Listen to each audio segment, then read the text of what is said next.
All right, today we're diving deep into one of the most brilliant, most influential, and, most deeply controversial figures of the Victorian era. We're talking about the Scottish historian and philosopher Thomas Carlyle.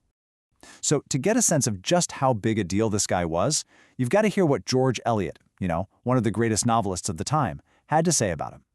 She basically said that it's pointless to even ask if people will read him in the future because, well, pretty much every smart person of her generation had their entire way of thinking shaped by him. Wow. He wasn't just some writer. He was like an intellectual force of nature. And that right there brings us to the central, really jarring paradox of his whole legacy. I mean, how does a man celebrated as the undoubted head of English letters, a kind of secular prophet in his own time, become an inspiration for fascists? Seriously. How does his work end up being read for comfort to Hitler in his final days in the bunker? It's this wild, tangled story of genius and frankly monstrosity. And today, we're going to try and unravel it. Okay, so first things first. Before we get into the darkness, you really have to understand just how high he climbed. Let's start at the absolute peak of his fame, when everyone in London knew him as the Sage of Chelsea. And look, when we say superstar, we mean it. He wasn't just a writer. He was basically a cultural institution. People would literally make pilgrimages to his house just to talk to him. His history books? Bestsellers. His essays? They shaped public debate. And get this, he co-founded the London Library basically because he was ticked off that he couldn't check books out of the British Museum. Now that is some serious influence. But what's really fascinating here is where he came from. This towering intellectual didn't grow up in some fancy London circle, nope. He came from the absolute humblest of beginnings. His journey from a Scottish farm to the center of the literary universe, well, it's a story all on its own. So, picture this. He's born in a tiny little village in Scotland, son of a stonemason. But his mind, it was just on another level. He apparently walked 100 miles to get to the University of Edinburgh when he was just 14. Can you imagine? After years of just scraping by, he finally moves to London, and in 1837 he drops his masterpiece, The French Revolution. And it was a smash hit. It made him a literary celebrity overnight. But here's the crazy part. That book almost never saw the light of day.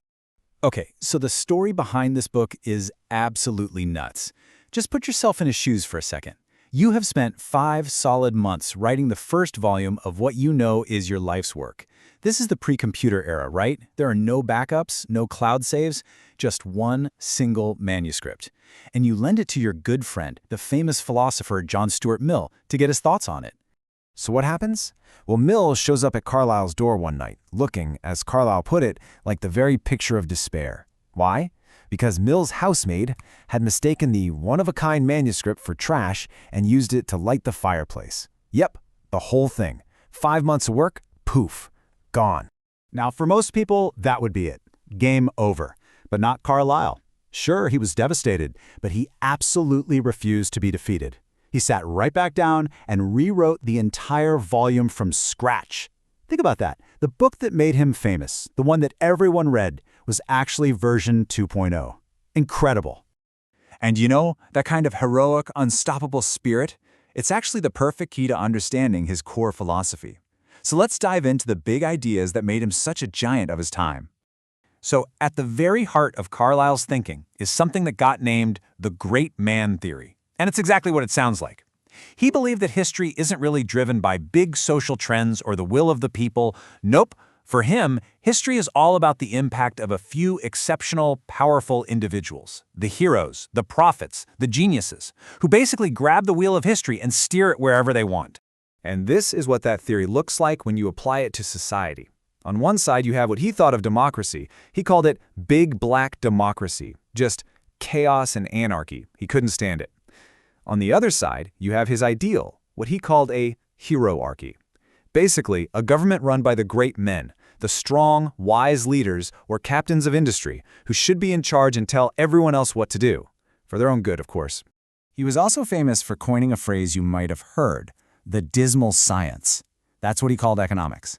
He absolutely despised laissez-faire capitalism, arguing that it was just a system of cold, heartless math that completely ignored morality and human connection. But it's his reasoning why he hated it that shows us where his thinking takes a much, much darker turn. Because when you peel back the layers of brilliant writing and big ideas, you find a set of beliefs that are just truly repellent. This is the moment where the sage of Chelsea becomes the scoundrel. His reputation started to crumble almost as soon as he died. First, a biography came out by a friend that painted him as this cruel, miserable person in his private life, which was a huge shock. But honestly, that was nothing compared to what a closer look at his actual views revealed. We're talking about deep-seated vicious racism and anti-Semitism. He argued against letting Jewish people vote, and, most horrifically, he was a vocal supporter of slavery. I mean, just listen to this. He argued that slavery was a kind of natural aristocracy based on color. He claimed that black people couldn't be emancipated from what he called the laws of nature. His twisted logic was that forcing them to work was actually better for them and for society than the chaos of capitalism. It's no surprise that these ideas made him a hero in the pro-slavery American South. And let's be clear, these views are just indefensible. And this is where we have to make the unavoidable connection. You can draw a disturbingly straight line from Carlyle's hierarchy to the core ideas of fascism. I mean, think about it. The worship of a powerful authoritarian leader, a total contempt for democracy, the belief in a natural hierarchy of people. The blueprint is right there in his writing. And this isn't just some academic theory either. This connection became chillingly, horribly real in the spring of 1945. Picture it. Berlin is in ruins, the Third Reich is collapsing, and deep underground, in the Führer bunker, Hitler's propaganda minister Joseph Goebbels is reading aloud to him for consolation and inspiration. And what book did he choose in those final, desperate hours? Thomas Carlyle's History of Frederick the Great, a celebration of another one of his great men. So that leaves us right here, staring at this profound and, let's be honest, deeply uncomfortable contradiction. What I'm calling the Carlyle paradox. On the one hand, you have an absolute intellectual titan, a man whose writing style was revolutionary, whose books were epic, and who, as George Eliot told us, literally changed the way an entire generation saw the world.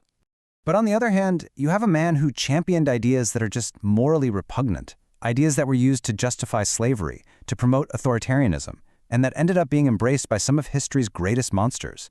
And all of this forces us to wrestle with a question that has no easy answer. What do we do with brilliant minds who also held such abhorrent views? Is it possible to separate the genius from the poison? Or does the ugliness of some ideas contaminate everything else? That is the tough and very modern question that Thomas Carlyle leaves us with.